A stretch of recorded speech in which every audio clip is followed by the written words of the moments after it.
MindShift Power Pod. This is MindShift Power Podcast, the #1 critically acclaimed podcast where we have raw, unfiltered conversations that shape tomorrow. I'm your host, Fatima Bey, the Mind Shifter. And welcome, everyone. Today we have with us Aicha Barry. She is in Maryland in the USA. She is a prophetess, an author, a coach, and a speaker. And I'm really looking forward to this conversation. I've been looking to have this conversation for a while, and I finally found the right guest for it. So today's conversation is for every young person out there who's ever felt unwanted in their own home.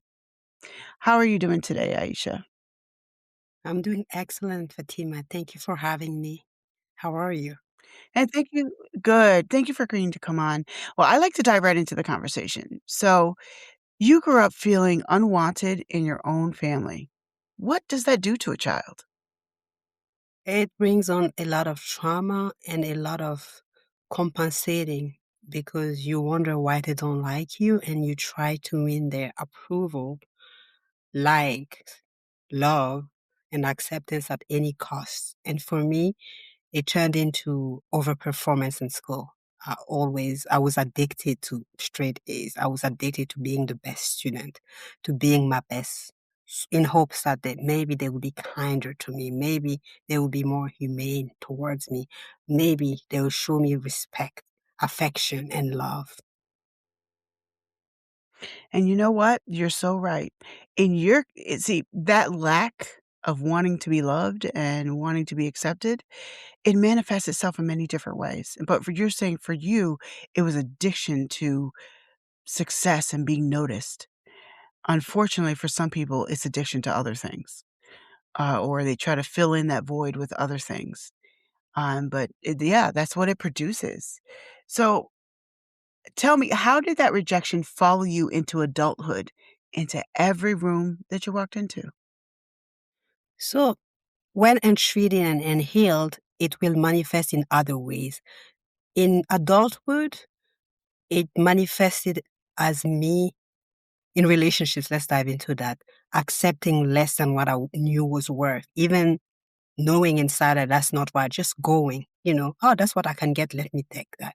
Because I Mhm. was still in that mode where I wanted to please. I was in a people pleaser. So I found myself with projects in relationship. It meant that I needed to build up. Can you give us some examples? Some I'm asking example you of that it. because I want the audience to see what that actually looks like, not just understand the concept. Okay. An example. So I was married for 6 years, and to be honest, I should have gotten separated and eventually divorced way earlier. So I got married to somebody, and as soon as I got my footing into the corporate world, they decided that they no longer wanted to work. And I was the one looking for jobs for them. And they never wanted to take it. It was either they were overqualified or underqualified. And I kept making excuses for it until I got pregnant with baby number 2. And finally, I was like, no, this is too much. I can't be raising 3 kids and one of them being older than me. Oh, so you had a child older than you on top of that? I'm talking about him, my ex-husband. Oh, I got you. Okay. I I'm not couldn't even be going to raising edit that out because it's funny. So, I couldn't be raising a man child, and those were my words before I got separated. I cannot date and raise you. I'm not your mom. Mom is not sexy.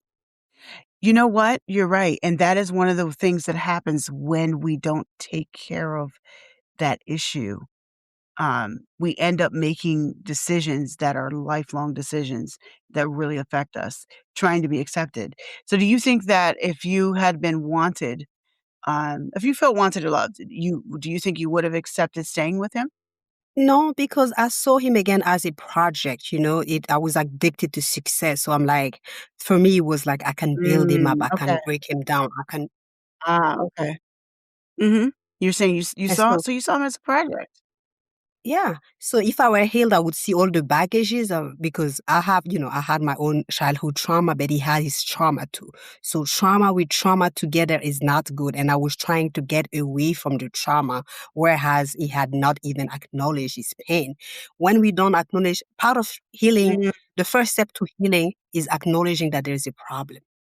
yes, it is, and sometimes that's the hard actually, honestly, sometimes that's the hardest part. It's just admitting that there's an issue.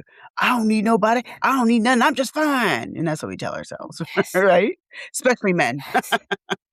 Yes. Um, so let me ask you this. So we got the general background, but I really wanna focus on this part of the conversation. What did healing actually look like for you on an emotional level? And when did that For me, start? it looked like walking from a family that never approved of me, that never accepted me, and no longer having to cry myself to sleep because I didn't know what was wrong with me. I learned and found out that I was different. I understood that I was the black sheep of the family. And the black sheep is the one who goes against the grind, the one who rewrites tradition, rewrites bloodlines, because that's the one who understands that there is a different way to do things. And I understood that they could not only give me what they knew, they lacked the capacity to love me in the Mm, first place. mm. So you understood that on an emotional level. Take us through the journey of what did that look like for you? Like, when did that process start? What made that process happen inside you on an emotional level? On an emotional level, it's when I graduated with my associates because I moved to the US for college. And I called my father. I was so excited and proud of myself. And he's like, "Oh, okay. You have to talk to my wife. That's the stepmom who wanted me dead from the day she met me." And I was like, okay, you know what? Mm, That's fine. That's his reality. He has chosen to live in fear and not freedom. And that's fine. This was the moment where I realized that they really don't care about me. And I was like, you know what? That's fine. I'm walking away, not in anger, not in bitterness, but with understanding that we are not on the same page and we want different things, which is absolutely fine. That was the first step. The next step was later on, I went through another healing, because healing, I believe healing is continual. We have not healed. You are healing from something, but we are always healing should we do the mhm. work. So Yeah. I went to the stage. For me, was that prompting in my heart to just cut my hair off and start over. And do you know we carry a lot of stress in our hair? I'll look back, I'm like, all those decades from childhood trauma, from to adolescence, looking for myself, finding myself, being married and getting divorced. It's too much. So I understood why I had that prompting to just go for the big shop and start over. So, what I'm hearing from you is you had to go through the process of accepting that you would never be accepted. Yes, yes. It didn't make it any less painful, but it gave me peace, knowing that I was not the problem because I was made to be the problem all the time. And now and also I think in my Mhm. case, what really helped me is moving away from that family, not being there. They're all the way in another continent. I'm here in the US. So that space really helped me. And I believe I was brought here to drown. Let's see, the US is a sea. I'm at the sea and I don't know how to drive. I was thrown here without them knowing that I had superior swimming skills. It's here that I found myself, that I uncovered the truth of my identity, and I just exposed the Mm. lies. So did you when you said you exposed the lies, what you just fell into that, or did you intentionally seek out a way to heal from it? Uh, I intentionally I saw that, when the student is ready, the teacher shows up, right? For me, Yes, yes, yes. it was an invitation to church. And I took that invitation and it just started opening the door. And as I accepted that invitation to go to church, I was riding the bus from college home. The bus driver happened to be a pastor. And one day, every day he would talk to me, minister to me. He gave me a Bible. And the last time I saw him, I'm like, I know that usually you start a book from the beginning to the end, but where do I start in this book? Is like great question. Start with the book of John. And he told me, my assignment is over. Fatima, I didn't know what he meant. I never saw that man again. Ah, his assignment was to get you started. So let's go jump into my next question that I was gonna ask you anyway. So we talked about a little bit you gave us a little bit of background about what it actually looked like, at an emotional level for you to heal, and I think the biggest thing part of that is the acceptance, because I think a lot of times people and I have counseled people and seen this personally, so I know what you mean. The hardest part is accepting that the person will not admit that they mistreated you. They will not accept that you are who you are. They won't accept, and you have to be okay with not being accepted. But let's talk about what made you feel accepted, because a large part of your story is the spiritual healing that took place. So take us into that. You just started it with the Bible, with him giving you the Bible, but tell us more about your experience with that. So my experience after that, on my way to the church I was invited to, it was a bigger church. I stumbled. I was pushed. That's beyond my explanation. At the time, I didn't know it was the Holy Spirit. I was pushed into a smaller church. And as I got into that church, the pastor was talking about a 40 days fast. I'm like, 40 days? I grew up Muslim, so we would fast during Ramadan, which is 1 month, and Right, also from sundown to right. sun up, 12 hours. But this man went 40 days without food, without water. And he told me, it's in the Bible. And after that, he started to pray. And I saw with my own eyes the manifestation of evil spirits. My shoes that were tied flew off on their own off my feet. I felt fire, and this guy proceeded to talk to me in privacy, revealing the deepest secrets of my life. And I felt naked. I was really intrigued and impressed. And to be honest with you, it doesn't happen a lot. I grew up the daughter of a diplomat. We traveled a lot. I lived all over the world, speaking a few languages, but I was really impressed. I was intrigued, but I was scared. I went with what was comfortable. I hurried up and went to that church where I was invited. And I saw that it was a bigger church. I'm like, here, at least I can fit in, you know. You learn to, you learn those survival habits. I can just hide myself without taking up space. Nobody's going to notice me. I was choosing comfort over growth. Mm, you were choosing comfort over growth, and what made you make, a decision to start working towards growth? What made me, it's just that that small church, that's the thing. Don't be deceived. The Bible tells us that even the very elect shall be deceived because it's all glamorous, it's mega church, but there was no power. At the other place, Yeah. I saw healing, I saw miracle signs and wonders, you know. And I got deeper because I heard about Prophet Muhammad growing up and I was questioning. I was 10 years old then, back in Libya, which is a Muslim country, North Africa. And I was asking, aha, because my name is Muslim name Aisha, I was forced into a class called Quran. I'll bring my red mat and pray. Do all my 5 prayers. Mhm. Up to today, I know the surahs by heart because it never leaves you. It's somewhere in your back of your head. So I asked my Right. teacher, Miss Musa, I'm like, what am I saying? Why am I doing that? She said, Aisha, Muslim ladies and girls are doing what they're told. They don't ask questions. You're being defiant. So it was religion then. And here I have freedom and I just put the Bible to test. If I do X, Y, and Z, I'm going to get these results. It was tested and proven. And I've seen the manifestation, the tangible proof in my own life.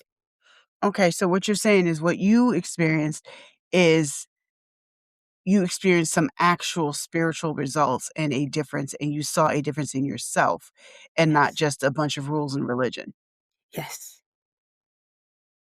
and that helped you to heal. How did that help you to heal? It helped me to heal on a deeper level. First, I accepted that there was nothing wrong with me. But back in 2020, the Lord took me through a 30-day fast by His grace and for His glory. And at the end of that fast, I was, what is the word? I was ordered to go and ask for forgiveness to my offenders. I'm like, why, Lord? I'm the one here who was mistreated, saying, no, this is nothing to do with you. We fight not against flesh and blood, but against principalities. So there's no loophole. There's no way the enemy can attack you because the Bible tells you to respect your parents. parent figure, anyone who is a parent figure in your life, you still have to respect and honor them for you to reach the fullness of all the blessings that he has in store for you. Again, through that fast also, I saw that my dad was held in bondage through witchcraft, and I could see clearly what was going on. A dream that Mm. I got also, I was in a room without a window or a door, and my childhood best friend, again from Libya, was telling me, get on this red mat. You're a Muslim. You will never be a Christian. Come back. So the Lord opened my eye. What it looked like physically as asthma was spiritual bondage from my Muslim background holding me back. Oh, let's talk about that right now. So let's take a deeper dive because there are people whose their details may be different than yours, but they can relate. There's some Muslim people out there right now who can actually relate to a lot of what you're saying. So what you're saying, what there's a couple different things I'm hearing that I want to talk about. Number one, forgiveness.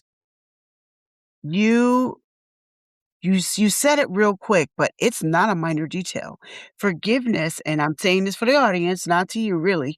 Forgiveness is not about the jerk who hurt you. It's not about the person who did you wrong. Forgiveness is about releasing it for yourself so that you don't build ulcers and stress and other spiritual things within yourself. But the other thing is, people kept putting you in a box. You are Aisha, you are a Muslim, so you must do this. And many listeners right now, and it might not be about religion, it might be about something else, but they keep being put in a box because there's a label on them. I mean, you could say the same thing about me. My name is one of the most famous Muslim names in the world.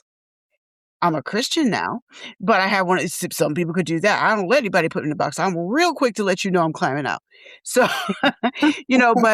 but there are young people out there right now, and even some adults listening right now, who people keep putting them inside a box, saying you have to be this because you're a label. You have to act this way because you're autistic. You must be this way because you're black. You must be this way because you're Muslim. You must be blah blah. Name a detail. And it's and you have to fight past that. And what I'm hearing from you, Aisha, is that is a part of your journey, your story as well, is you made a decision, not a feeling, but a decision that you weren't gonna let that hold you back. No, I don't belong in that box, and that's not where I'm sitting. Right? Yes. And I think that is awesome and a really awesome message. Everybody's story is gonna be different on how they healed, and yours is different than anybody else I've had on here, mostly anyway. And that is that the spiritual aspect combining with actual healing. And I want to point that out for a couple different reasons.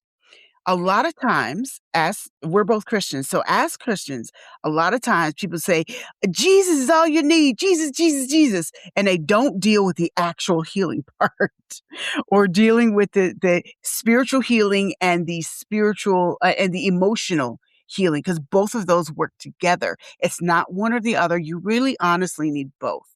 And I love the fact that you're bringing together the fact that you need both, because there's too many people in religious settings who say, "Oh, you just need the religion. That's all you need. Just need Jesus. You just need Allah. You just need religion." No, you don't. You need actual spiritual healing and then the emotional healing. When they're coupled together, you now have a superpower person who can get on here and talk about this stuff without crying, like Aisha is right now. Yes. There's many of you listening right now who cannot talk about it without crying because you haven't arrived there yet. Now, we both want to see you get there. But I just want to point that out because it's just so important to point out that it's never just one thing alone. You have to have both.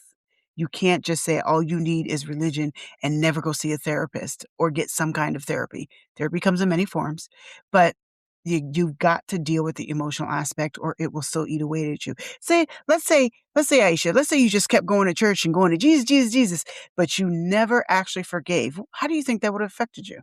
Oh no, it's a poison. I was dying slowly inside because when you Hmm. hold on to resentment and forgiveness, people are living in your head rent free. They've moved on from their wicked ways to other people. They have new Hmm. targets and, they're preying on new people. They don't even think about you anymore.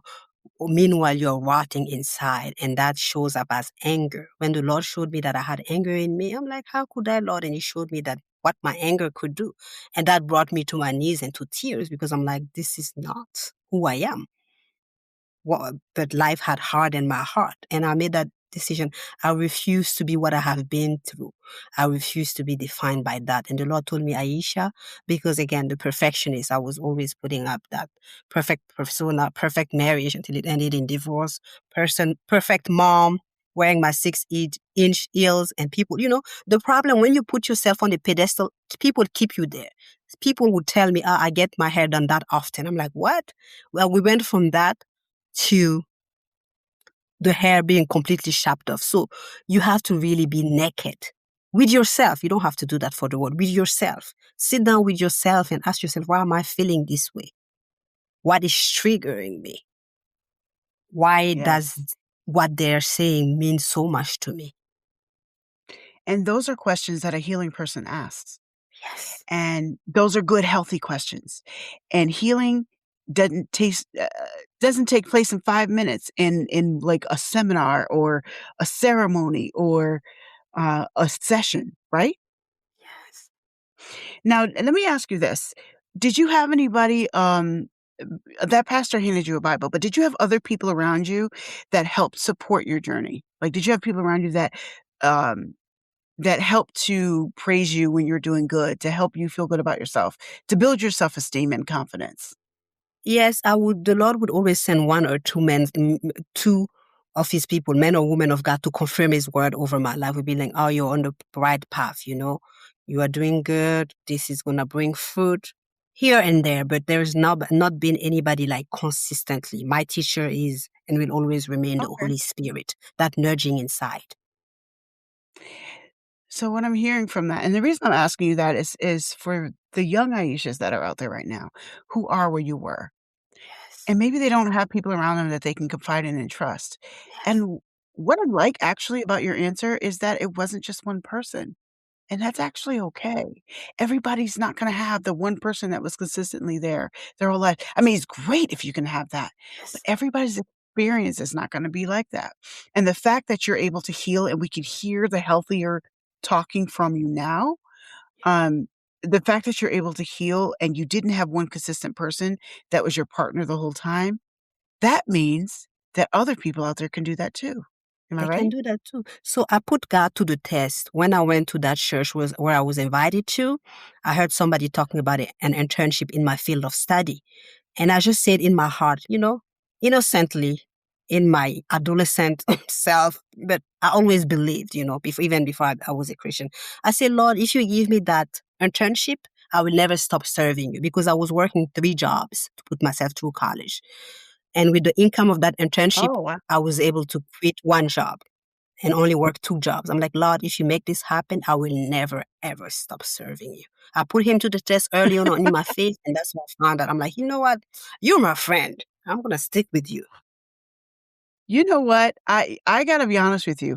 I have heard so many stories like that from people on this podcast, a few people on this podcast, actually, a few people in person, and a lot of famous people. Quite a few famous people who are just like, I made this promise to God, and then I got everything I asked for, and I'm still keeping my promise. I'm Yes. rewording all of it, but I absolutely love that. So, Aisha, what would you say to teens who feel like they're the problem child or the black sheep in their family, their own home. Everything we've been talking about. I want you to speak to the young Aishas who are where you were right now. You are so much you are so much worth what you're leaving behind because you cannot heal in the place that wounded you. You need this distance, whether it means emotional or physical. Get away from that. You are not accepted, you are not valued because they've recognized something in you that you yourself might not recognize or acknowledge yet. For me, I have always had my gift of the prophetic. It's the ability to see things past, present, or future. In dreams, I would see things before they come to pass. And when I would bring that up to grown-ups, they would tell me, no, I don't think so. I think your mind is playing tricks on you. But behind my back, they would be like, how does she know these things? So I learned at the young age, make myself small and kind of suffocated my gift. I kind of pushed my gift away because I'm like, no, I don't want to get in any more trouble, you know? but Right. they see your light. You were born into that dark family, into that toxic family to be a beacon of light. Don't you stop shining because you are the one who's trusted to bring your whole lineage and bloodline out of darkness into his marvelous light. Girl, I love you. I'm just saying. So, Amen. um, you that I don't even have anything to put on top of what you just said. I just think it was so incredibly powerful what you just said. And they do have value, and I would love to see every single one of them get to a point where they actually believe it for themselves. Not just us telling them that, but for them to believe it for themselves. But unfortunately, we can't just like reach into everybody's home and magically make that happen. I tried, but it doesn't work. So we all have to go on our own journeys to arrive, where you are. And I just want to reiterate to the audience, to those listening, and especially if we're talking about you,